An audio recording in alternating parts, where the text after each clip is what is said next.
The year is 1695, and a pirate by the name of Henry Avery has just successfully stolen 500,000 euros worth of treasure from a Mughal trading ship. If accounted for inflation around today, that would be $108 million. He then ditched his pirate ship in Nassau, he split the treasure amongst his crew, and then he disappeared, never to be seen or heard from again. The year is now 1971, and a man going by the alias D.B. Cooper has just successfully hijacked a 727 aircraft and demands $200,000, which again, if accounted for inflation, is around $1.5 million today. After receiving the money, he jumped out of the plane and parachuted somewhere over southwestern Washington. And then he disappeared, never to be seen or heard from again. Year is now 2003.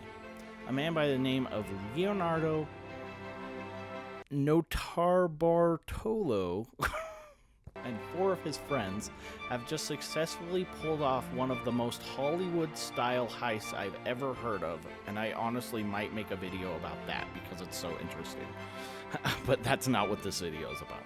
Him and his friends have successfully broken into one of the most heavily guarded banks in the world and stolen over $100 million worth of diamonds, gold, silver, and other jewelry. And while Leonardo himself was eventually captured, the rest of his crew escaped, and he never gave up the location of the treasure, meaning his accomplices and the diamonds were never seen or heard from again.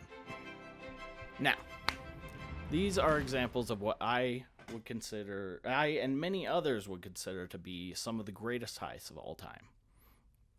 But I can also guarantee you've heard of at least one of these, and it's probably the D.B. Cooper one, let's be honest. That one's the most interesting.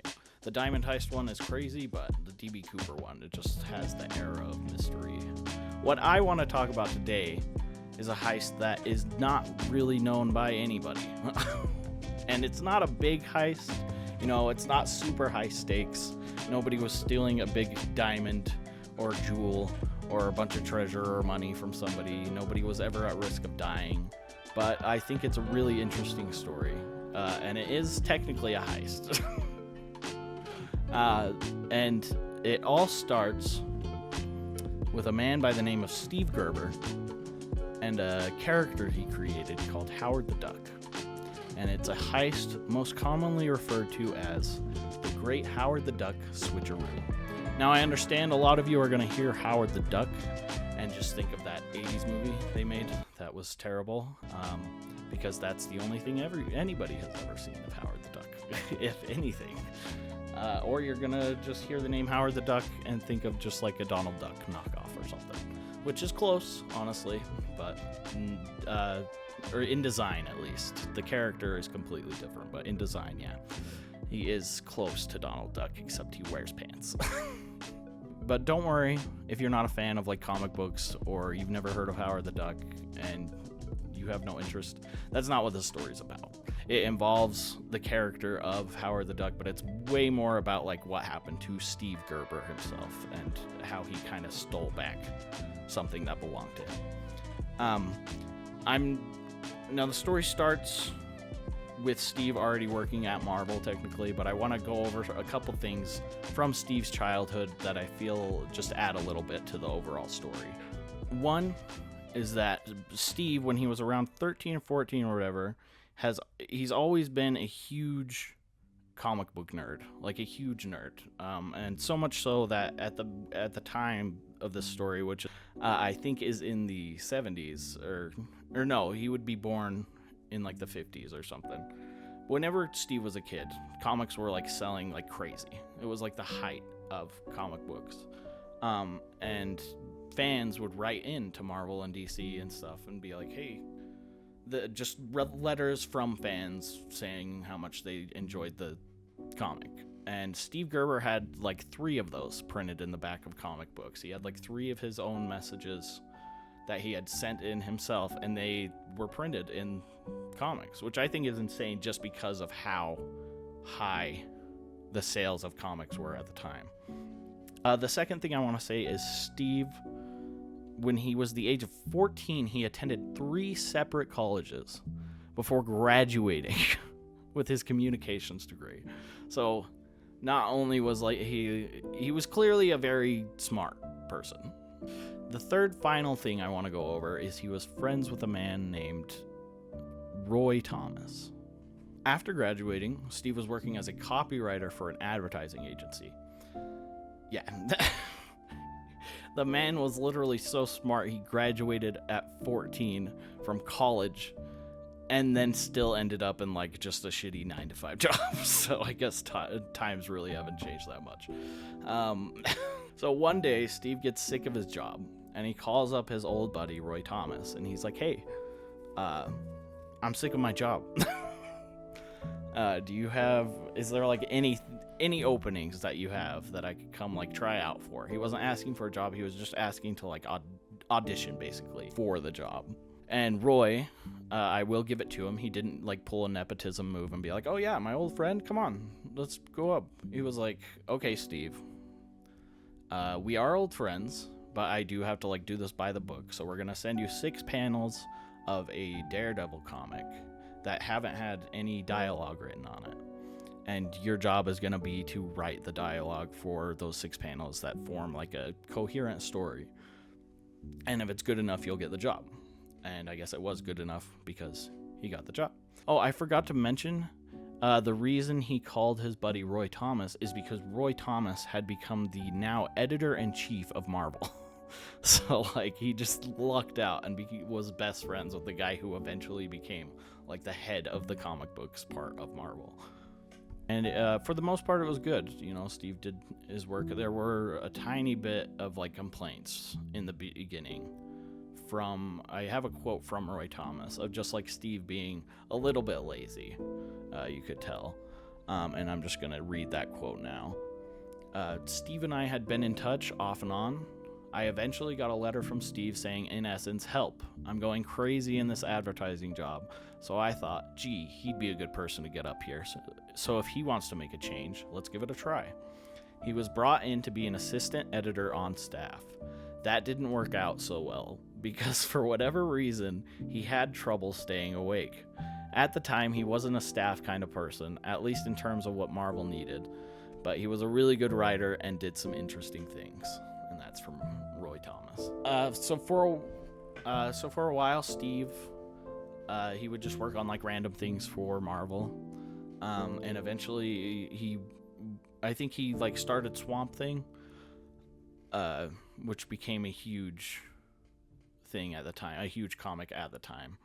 By the way, in the research for this video, I found out the tagline to Swamp Thing is anything that feels fear burns at the Man-Thing's touch. Whoa. That's fucking metal, dude. But eventually in a Swamp Thing issue, Steve Gerber had introduced the character of Howard the Duck, who had somehow been transported from his world into ours, and in his world everybody looks like a duck or like some kind of other animal. It's a furry's wet dream, it's basically. But it was a big joke basically, as Howard the Duck was the satirical character that existed, so Steve Gerber could like make fun of the things he thought was silly in comic books. That's why he became such a popular character, or not such a popular character, but had like a cult following, I guess. And people enjoy Howard the Duck. Even today, I think there's a lot of fans of the character. And then eventually Howard the Duck would go on to get his own comic book, and for years Steve would write just comics of Howard the Duck, and it became a thing.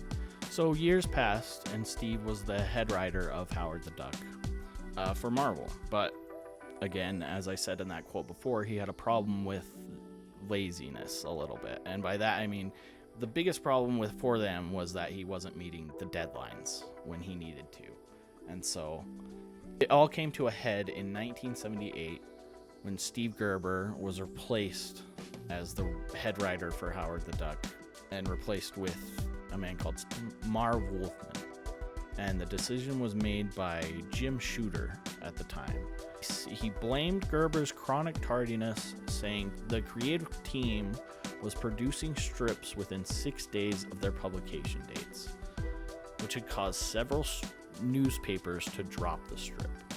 It always sucks when the creator of the character is no longer writing the character, and you can tell that like the new person doesn't have the same understanding of that character that the creator did. So it sucks that he was replaced, but it also makes sense. I mean, you have to be able to meet the deadlines for comics. That's a big thing. Honestly, Steve Gerber didn't seem to mind too much. He continued working for Marvel. I think he worked on like some Guardians of the Galaxy, some Fantastic Four, just he freelance basically. I think he also was working with some other corporations at the time, or companies at the time, to make comics for them too. And that's how it went for a couple years until 1980, when Steve Gerber found out that Marvel wanted to make a movie of Howard the Duck. And that was the first time he had heard of it. Like, just like in some news site had said, or not news site, I guess, newspaper had said that Marvel is planning on making a Howard the Duck movie, and he had no idea of it until that, and was like, he understandably got upset. It was like, hey, you're making a movie of my character without like telling me. And so in retaliation against Marvel, Steve Gerber put a lawsuit out on them, saying that he owned all rights to the character of Howard the Duck, and that the only one that could give the go-ahead to make a movie was him. Now this is a very gray area, or kind of. I remember there was a recent case a few years ago where the Steve Ditko Foundation tried to sue Marvel for the rights, or maybe it might have been Sony, for the rights of Spider-Man, because Steve Ditko was a co-creator of Spider-Man. But when these characters were created, which was back in like the 60s, 50s, 60s, 70s, the law at the time, or whatever, or the rule, was when you made these characters for Marvel, it was considered work for hire. And so Marvel paid you to do this, but then they owned like everything about that character. And that's why Marvel, or I guess they don't own Spider-Man today, but they half own it with Sony. And the two people who created it, which I think was Steve Ditko and Stan Lee, don't have any right to that character. I mean, Stan Lee obviously would, because he owned Marvel, but yeah. So, going back to Steve Gerber's lawsuit against Marvel, it ended up the same way that the Steve Ditko one ended up, which was like, Marvel owns all rights to this character. Sorry, when it was created, the contract or whatever said that Marvel gets everything, and there's nothing you can do about it, which sucks for Steve. And again, he didn't seem like super pissed off about it or anything, and I'm sure seeing the actual Howard the Duck movie helped. Knowing that, like, okay, I'm clearly still the only one that gets what this character is supposed to be about. He still continued to be a writer for Marvel and like Image Comics and Variant and whatever existed at the time. I don't know everything that did, but he worked on some DC stuff too. So he wasn't like completely distraught or whatever. He didn't lose everything. He just sucked, he created this character. Now he's like not having anything to do with the character, and it sucks, but you move on. And that's where the story would have ended if Steve Gerber hadn't been the fucking genius that he is. So before I get into what is one of the greatest silver linings to any story, I want to tell you about a character Steve created called Destroyer Duck. Now, Destroyer Duck was created purely as a comic to help fund the lawsuit that Steve Gerber had made against Marvel. Destroyer Duck, he's basically another Duck character, except he's a lot more muscular, and he dresses like a commando and has a big machine gun. And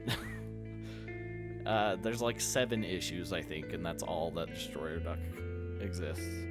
But the main thing I want to go over is in one of the issues, Destroyer Duck comes across, they refer to him only as the little guy. He looks exactly like Howard the Duck.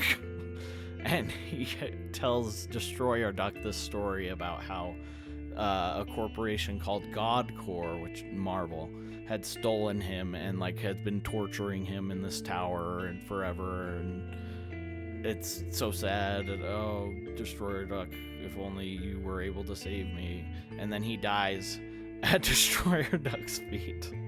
But then later, in a different issue, they like do a flashback, I think, to where the little guy actually was revealed to be a duck called Leonard the Duck, who was a clone of the real Leonard the Duck, who was still stuck at GodCorp and being tortured, basically. It's basically a whole metaphor for how Howard the Duck is still trapped at Marvel, and there's nothing Steve Gerber can do about it. Which brings us into our next part.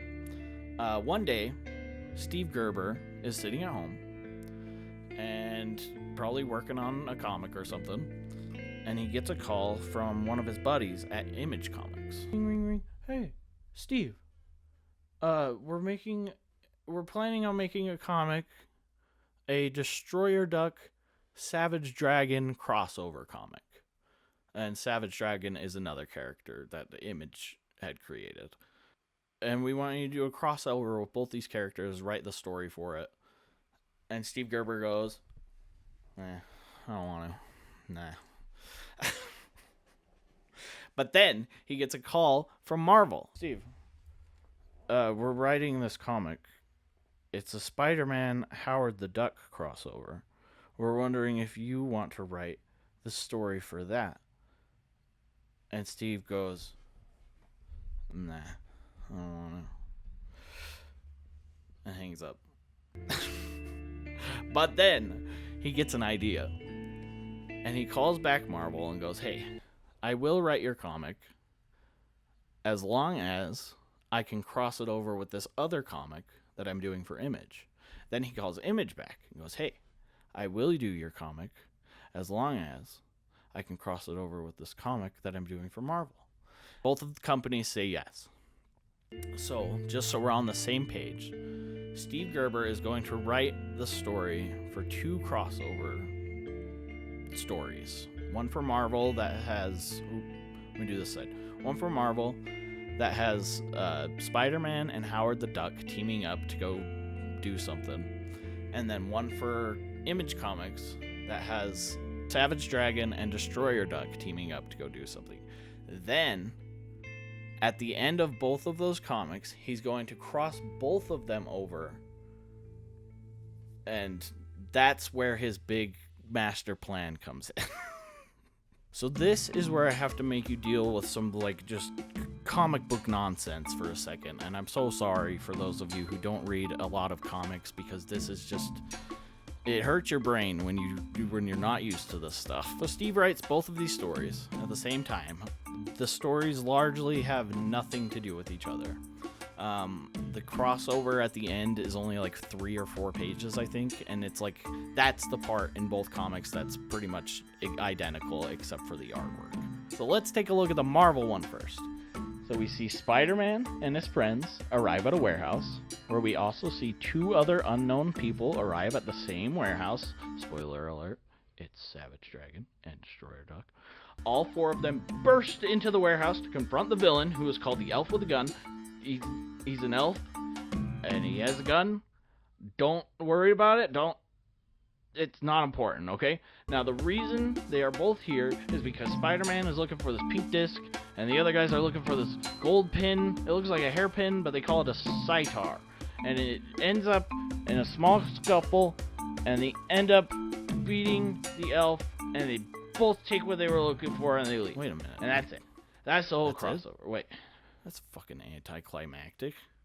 the end of the comic. It just says Howard the Duck say, "Oh, gee, we never did find out who those random guys were, or what the fuck a sitar is. So what the hell?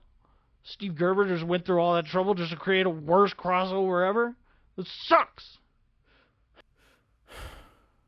Now, before we judge too harshly on Steve Gerber, let's take a look at the Image comic.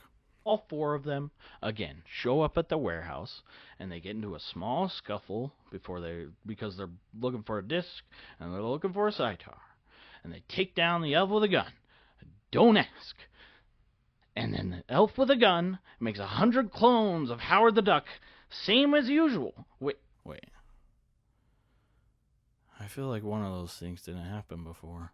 That's right. In the Image comic, there are a couple extra panels in which, again, the elf with a gun, don't fucking ask, uses Christmas magic to clone Howard the Duck, filling the warehouse with clones. In the middle of this, we then see a panel of Destroyer Duck grabbing the real Howard the Duck and dragging him back to the Image universe, saying, "Don't worry, one of the clones ran out that way, they'll never know the difference." A few pages later, we then see that Howard the Duck has gone in witness protection program, where he dyes his feathers and then takes on the new name of Leonard the Duck. How fucking awesome is that? Steve Gerber, through a comic book, canonically stole back his character and put him into the Image universe, and leaving the Marvel universe with a clone of Howard the Duck, which means for the last 50 years, or whenever this story was written, every Marvel story about Howard the Duck has actually just been about a clone. And the real Howard the Duck has successfully escaped the Marvel universe, gone into the Image universe, and just retired in Buffalo. And that sadly is the actual end. I wish there were more stories of Leonard the Duck. I think he only popped up twice after this story, though. Because Steve Gerber probably realized that while parody law was on his side, and he could just make an exact copy of Howard with a different name and get away with it, Marvel probably still wouldn't be pretty happy about it and just fire him. So he didn't really write that many Leonard the Duck comics, but I mean, that's awesome, right? Because Steve Gerber wrote this story knowing that he was never going to get the rights to his character back. But he wrote it anyway, knowing that the people reading this story were people that were like him. And people that were like him when he was growing up, huge fucking nerds like me. And as one of those nerds, I can confirm for you that the only part of this entire story that matters is that it's considered canon, even to this day. Which means Marvel has been using a clone of Howard the Duck for the past however many years, and Steve Gerber, in a way, did successfully steal back his rightful property. And, it's not a huge story where, he changed the world or anything, but, it's a story of a little guy getting one over on a big corporation.